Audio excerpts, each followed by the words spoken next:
औषधि पनि आजलाई मात्रै पाउनु रहेछ। हरिमाया, ए हरिमाया, हजुर होइन के गर्दैछौ भित्र? एकछिन यता आऊ त।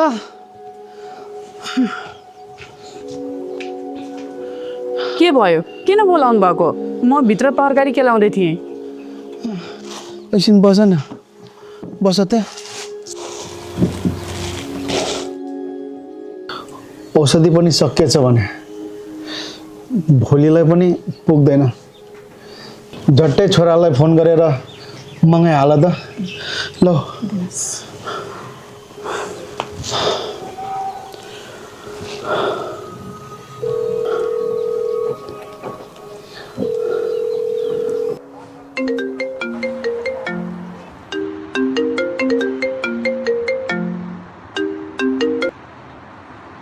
हेलो आमा, ढोकरे।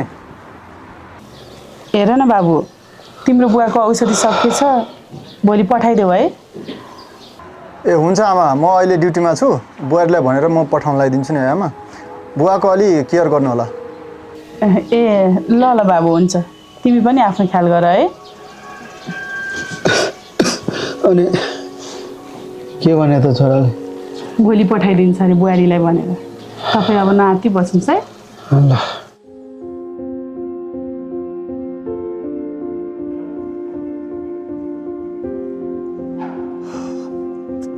ड्युटी सकियो हिरा?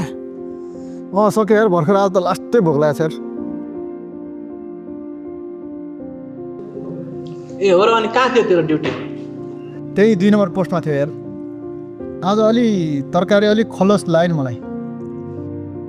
खा भाइ खा, हामीले खाने भनेको यही दाल भात र 30,000को जागिर त हो नि। मिठो खान त जापान कोरिया जानुपर्छ। ए साँच्ची, हाम्रो बिहाजी रमेशले त जागिर छोडेछ नि। ए हो र? अनि के गर्न जागिर छोडेछ? जापानको भिसा लाग्यो रे। पोहोरदेखि जागिर खान्न, बरु साउदी भए पनि जान्छु भन्थ्यो। त्यसमाथि परिवार पाल्न नि गाह्रो, त्यसैले नो पेन्सन नो टेन्सन भन्दै हिँड्थ्यो। गएछ विदेश। कुरा त सही हो यार। मलाई पनि यो जागिर पटक्कै खान मन छैन। तर के गर्नु, बुढी मान्दिनँ, नभए पहिले म छोडिसक्थेँ। म समय पढेको साथीले कोरिया गएर काठमाडौँमा घर जग्गा सबै जोडिसक्यो। आफ्नो भने यो ताल छ। महिना दिन कटाउन पनि हम्मे पर्छ। के हो दि? फेरि हामी 2076 साउन 1 पछाडि जागिर खानेको त पेन्सन पनि आउँदैन भन्छन्। त्यही भएर अलि समस्या छ यार हामीलाई त। जाने बेला उत्तम समय छ है। पछि समयले पनि पर्खदैन, फेरि खाडीले पनि पत्ताउँदैन है। कुरा त सही हो यार। अब चाहिँ मैले पनि बेलैमा विचार गर्नु पर्ला जस्तो। म साथीहरूले विदेश गएर कस्तो प्रगति गरिसक्यो। आफ्नो भने यहाँ 24 घन्टा ड्युटी भनेको छ। महिना दिन कटाउनलाई पनि धौधौ परिरहेछ। अब चाहिँ म पनि नो पेन्सन नो टेन्सन भन्दै हिँड्नु पर्ला जस्तो। ल भाइ, मेरो आज आरबी ड्युटी पनि छ। म गएँ, तिमी बिस्तारै खाएर आऊ है। ल ल, हुन्छ हुन्छ। मेरो पनि आज आउट छ। म पनि बेलुका यसो पठातिर जानु पर्यो। बुढी र छोरीलाई नभेटेको पनि धेरै भयो। ए हो र? ल राम्ररी जाऊ है त। ल म गएँ।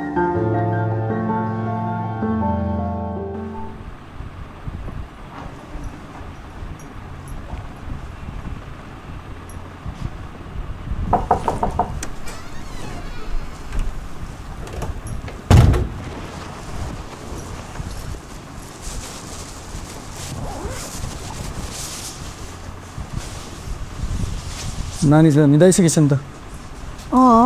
आज चाँडै सुतिन्। बल्ल आउनुभयो त।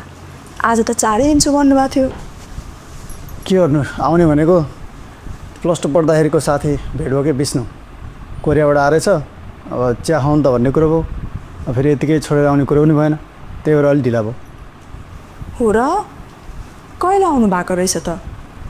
आएको त त्यही 10 दिन जति भयो अरे।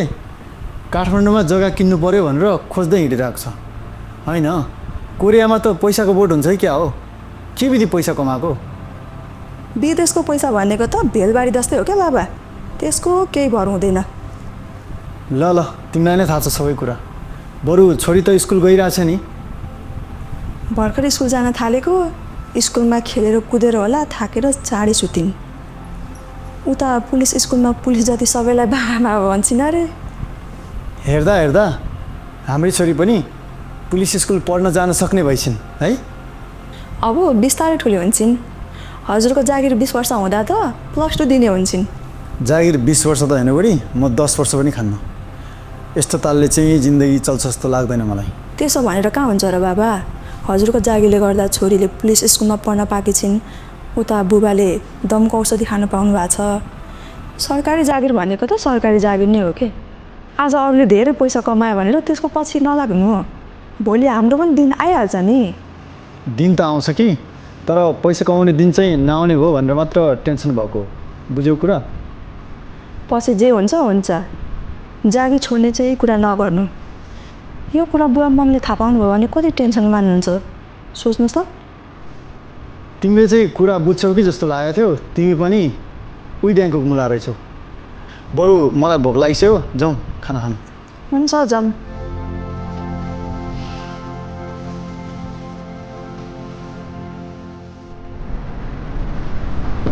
अनि गाउँमा सबै ठिक छ? एकदम ठिक छ। अनि हिरा, तैँले त जागिर खाएको पनि धेरै वर्ष भयो है? के धेरै हुनु, त्यही 6 वर्ष त भयो। ए भनेपछि अब पेन्सन पाउनु त 10 वर्ष त बाँकी रहेछ। के 10 वर्ष हुने यार, 16 वर्ष होइन नि त, 20 वर्षमा हो पाक्ने। त्यो पनि हामीले पेन्सन पाउँदैन, हामी त उपदान टोली पऱ्यो। ल हो र? अब पेन्सनै नभए त के काम पुलिसको जागिर? अब पैसा पनि धेरै हुने क्या अरे, त्यो पेन्सनकै आशले खाने हो जागिर। अब पेन्सन पनि नहुने हो भने त मेरो विचारमा त केटा बरु विदेशै ठिक हो है, उति जाँदा राम्रो। अब मलाई नि जागिर खान त मन छैन, तर के गर्नु, युरोप जाउँ भने 10-12 लाख रुपियाँ खर्च लाग्छ। अब फेरि खाडी मुलुक जाउँ भने आफ्नो यहाँ सरकारी जागिर छ, छोडेर जाने कुरो नि भएन। मलाई एकदम दोमन भइरहेछ क्या। अब डिसिजन त तेरो कुरा हो है केटा। अब मलाई हेर्न, तैँले जागिर खाएको 1 वर्ष पछाडि मात्र गएको होइन म विदेश। ए अब अहिले मैले घर बनाएँ, घडेरी जोडेँ, भने जस्तो सबै राम्रै भइरहेछ। अब भन्दा तँलाई धाग्ला जस्तो हुन्छ हेर। तर नेपालमा यो पुलिसको जागिर खाएर यो प्रगति होला जस्तो चाहिँ मलाई लाग्दैन है। बरु बेलैमा सोच, चल्दै बाहिर। कुरा त सही हो। अब पेन्सन नआउने भएपछि जागिर छोड्नेको पनि लर्को नै छ। अब म पनि अब त्यही गर्नु पर्ला जस्तो, सायद राजीनामा लेखेरै अब बाहिरतिरको यसो प्लान गर्नु पर्ला जस्तो। अब जागिरै छाड्ने हो भने मैले काम गरेको कम्पनीमा अप्लाई गरिदिन्छु हेर। तर डकुमेन्ट चाहिँ 15 दिनभित्र बुझाउनु पर्छ नि फेरि। हुन्छ नि त, म एकचोटि मेरो घर सल्लाह पनि गर्छु। मलाई जागिर खाने त खासै मन छैन। म तिमीलाई सकभर चाँडै फोन गर्छु नि त है। ठिक छ। अब यो दायाँ बायाँ नसोच्दा हुन्छ कि, बेलामा चट्ट चल्दियो, लाइफ पनि सेटल, त्यही गर्दा बेटर।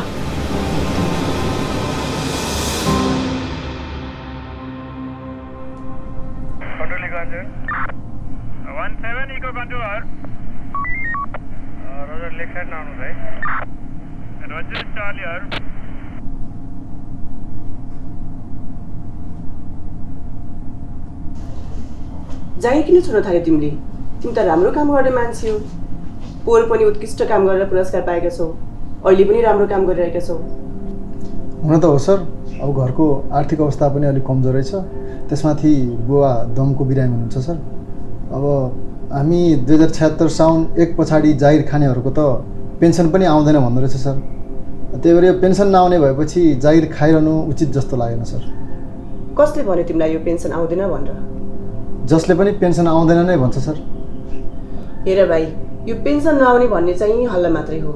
खासमा कुरो के हो भन्दाखेरि निवृत्तिभरण कोष ऐन 2075 बमोजिम योगदानमूलक निवृत्तिभरण व्यवस्था अनुसार मिति 2076 साउन 1 गते पछाडि जागिर खाने तिमीहरू प्रहरी कर्मचारीको हकमा तिमीहरूकै मासिक तलबबाट 6% रकम कट्टा गरी सोको 7% रकम नेपाल सरकारबाट समेत थप भएको हुन्छ र थप भएको सबै सम्पूर्ण रकमको ब्याज र कोषको मुनाफा समेत सञ्चय कोषमा छुट्टै पेन्सन खातामा जम्मा हुन्छ र जागिर अवधि कम्तीमा 20 वर्ष पुगेपछि अवकाश निस्कन चाहेमा उक्त रकमबाट पेन्सनको रूपमा मासिक आजीवन पेन्सन पाइन्छ। अनि कसरी भएन त पेन्सनको व्यवस्था?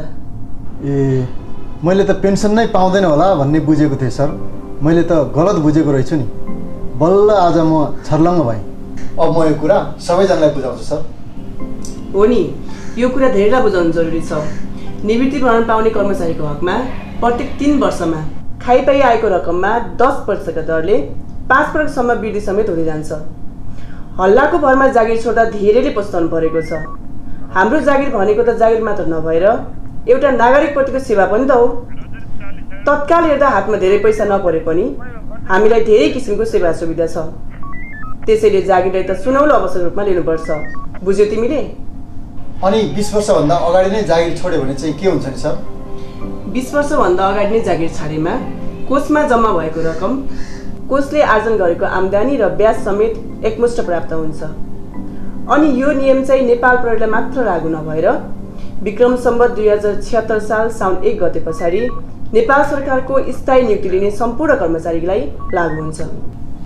ए हो र सर, अब त मैले धेरै कुरा बुझेँ।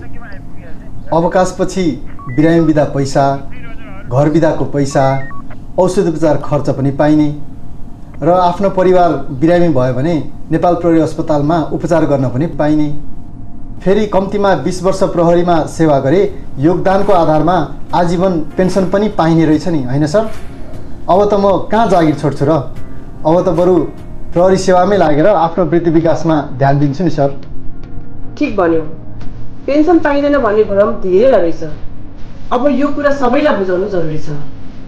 म पनि अब यो कुरा सबैलाई बुझाउँछु सर। हस्, जय नेपाल सर।